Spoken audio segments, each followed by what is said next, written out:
Ngaran kuring Nandang. Umur kuring ayeuna geus 43 tahun. Kuring kungsi digawe di salah sahiji pabrik garmen di daerah Cimindi. Eta pabrik garmen teh kaasup ka wilayah Cimahi Selatan. Harita kuring boga pengalaman mistis. Harita kuring digawe teh di pabrik garmen anu kawilang gede di kota Cimahi mah. Barang hasil eta pabrik teh khusus kerjualan ke luar negeri anu disebut ekspor teh ya. Eta pabrik garmen teh anyar. Data di nama pabrik busa. Ngan kusabab pabrik busana kahuruan nya dibeli ku pabrik garmen anu harita tempat kuring digawe. Karyawana eta pabrik garmen teh aya kana 800 urang mah. Di eta pabrik karyawana digawena eueuh anu di shift. Biasa we, asup jam 7 isuk-isuk, keluar jam 3 sore. Kajaba upama aya barang anu tacan anggeus, sok dilemburkeun. Upamana eta barang teh kudu anggeus poe ayeuna, nya kapaksa we, karyawan teh kudu dilemburkeun. Ari anu ngalembur waktuna sok beda-beda. Aya anu nepikeun ka jam 8, aya anu nepikeun ka jam 10. Tampolana lamun can anggeus keneh masuk nepikeun ka jam 11 peuting.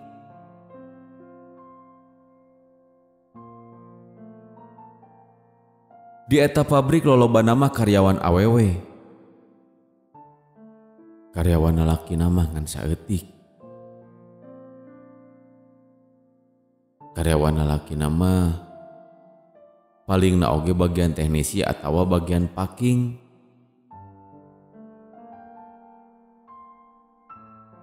Hampir kabeh karyawan lalaki mah tugasna bagian finishing. Anu tugasna purah ngasup-ngasupkeun barang kana jero dus. Ari kuring digawe teh bagian finishing. Tempat kuring digawe teh nyang hareupan pisan kana toilet. Jadi anu lalar liwat kaluar ka jero toilet ku kuring katinggali. Salila kuring digawe di eta pabrik, sok loba kejadian anu araneh. Teuing naon anu jadi sababna. Di eta pabrik teh unggal poe sok aya wae jalma anu kasurupan. 2 atawa 3 urang mah. Teuing peda eta pabrik teh urut kahuruan meureun. Loba anu kacilakaan. Atawa teuing memang aya makhluk halus anu ngageugeuh di eta tempat. Tapi eta nu kasurupan teh taralila sok gancang calager deui. Kuring oge sok jadi teparuguh rarasaan ai keur digawe teh. Komo lamun waktu geus maju ka burit, sok kadenge sora cai ujuk-ujuk ngocor sorangan. Kadenge sora gayung siga anu keur nyiukan cai pating gejebur. Padahal Dua jalma anu asup ka toilet eta. Kuring mah tara geruh ka batur. Sok sieun jalma-jalma sarieuneun. Eta mah dina hiji waktu kuring digawe teh kudu ngalembur. Sabab barang kudu dikirimkeun poe ayeuna cenah. Kuring teu bisa nolak. Tadi nama kuring moal ngalembur. Lantaran ieu awak kuring asa teu ngadareunah. Beda ti sasari. Awak haraneut, sirah jalangar, karasana teh manila lungse, jeung pangaruna teh matak tunduh.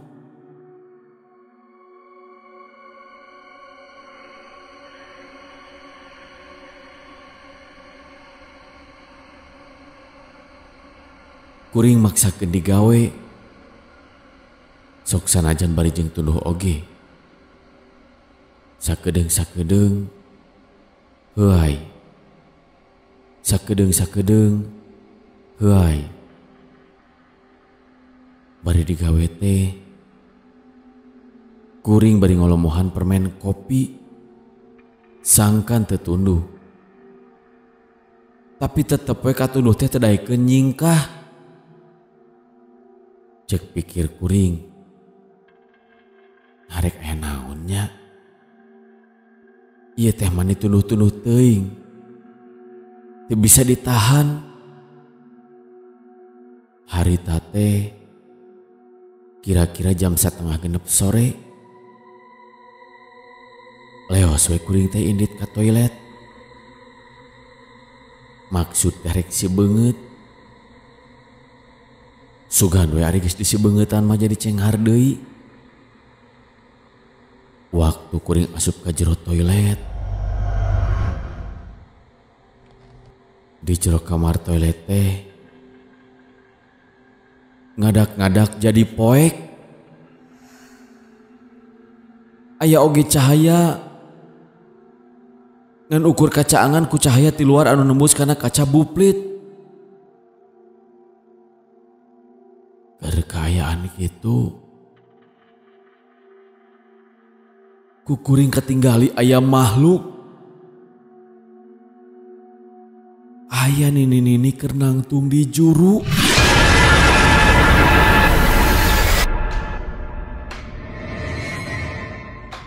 Papakeana siga jalma zaman baheula.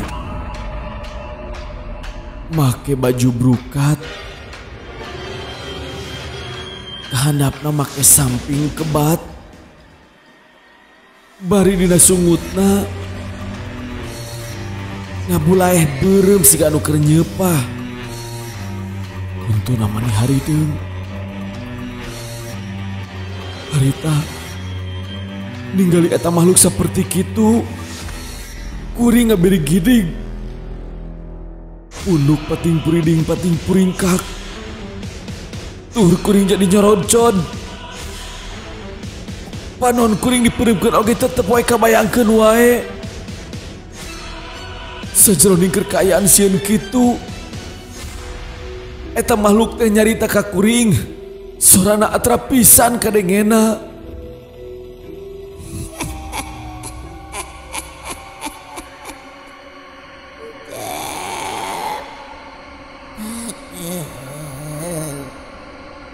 Enak hidup bermelo ini. Enak hidup bermelo ini. Abdi mah alim. Abdi teu wawukan ini.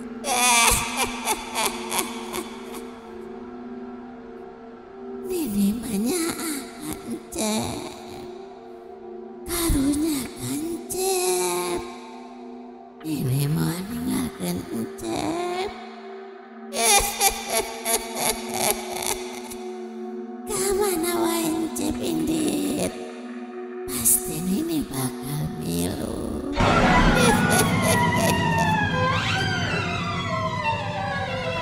Leungit wujud eta makhluk saharita karena awak kuring karasa aya nu nyelecep tiis. Awak kuring ayeuna karasa berat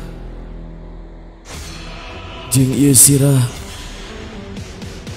jadi lalieur. Harita bumi alam asa muter. Kuring maksakeun hayang gerak keluar ti eta toilet. Leungeun kuring uyuk ayap kana tembok bari neangan pantok keluar. Sanggeus karampa eta panto toilet teh ku kuring dibuka. Begitu brai panto toilet dibuka,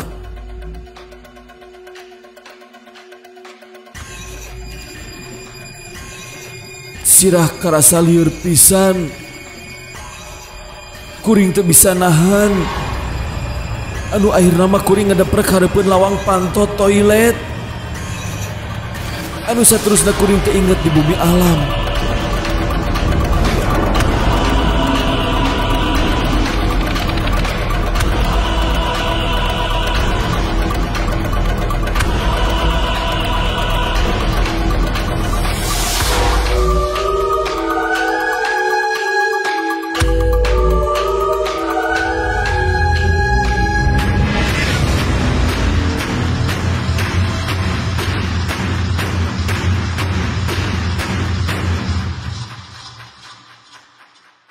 Cenah kuring digarotong dibawa ke tempat pengobatan sementara.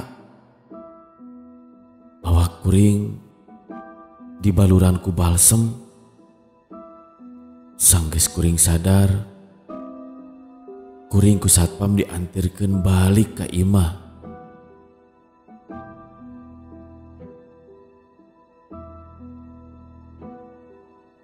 Isukna kuring biasa indit digawe deui. Kan rasa tuluh mah angger tadaikeun leungit. Unggal poe kitu jeung kitu we.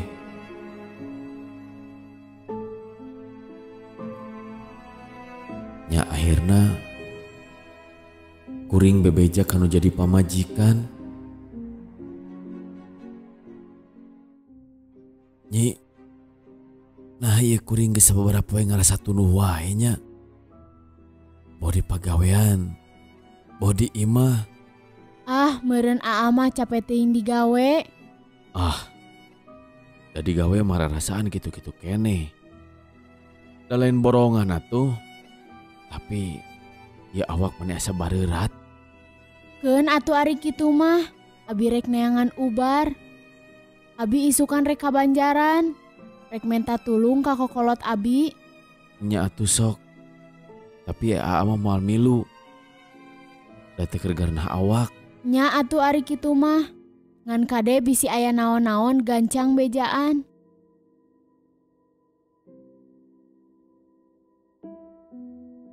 Sanggeusna pamajikan balik ubar ti Banjaran,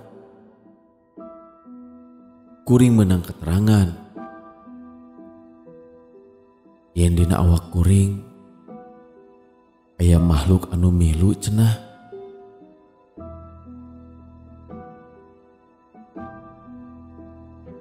Eta makhluk teh resepeun jeung nyaaheun pisan ka kuring. Sabab ieu budak teh bager, keur kasep teh kasasaha teu waleh nyaah. Sok resep tutulung. Komo ka jalma anu perlueun pisan mah. Hasil ti pananyaan teh kuring dibere cai sabotol. Tapi eta cai ku kuring kalah ditolak, kalah dibalangkeun. Bari jeung kuringna asa sadar jeung teu sadar. Sigana mah pangaruh makhluk halus anu nempel di diri kuring. Bari nutupan baham, kuring pepeta bari jeung tutunjuk. Maksudna mah Eta cai ubar teh piceun ulah dibawa ka dieu. Meunang kana 17 poe mah awak kuring teu pararukuh. Lamun di pagawean karasana teh tunduh jeung tunduh. Lamun keur pre digawe di imah teh kahayangna sare sapopoe embung diganggu ku sasaha. Tapi lamun kadenge aya nu adan atawa aya nu ngaji, awak kuring karasana teh harampang.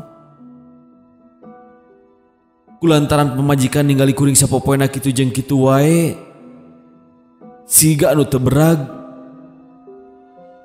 Nya pamajikan kuring teh indit deui ka Banjaran, rek uubar deui.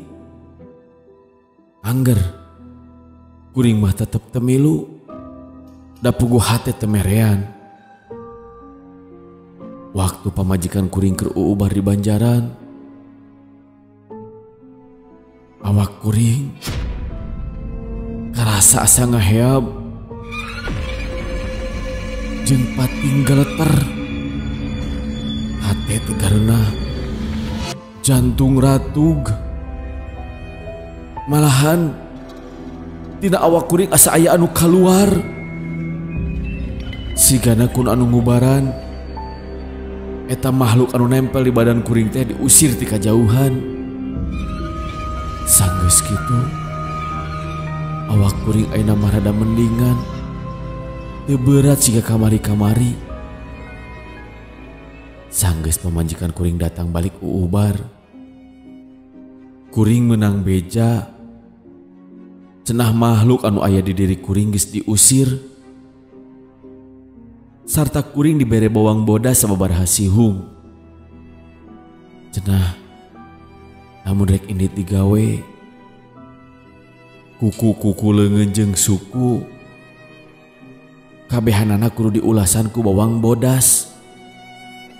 Sarta ulah poho babacaan heula, maca kulhu jeung maca falak binas. Kuring naon-naon anu diparentahkeun kudu ngubaran dilaksanakeun. Sanggeusna diubaran, di harita awak kuring jadi cager, awak harampang deui, jeung sirah ayeuna mah teu karasa lieur.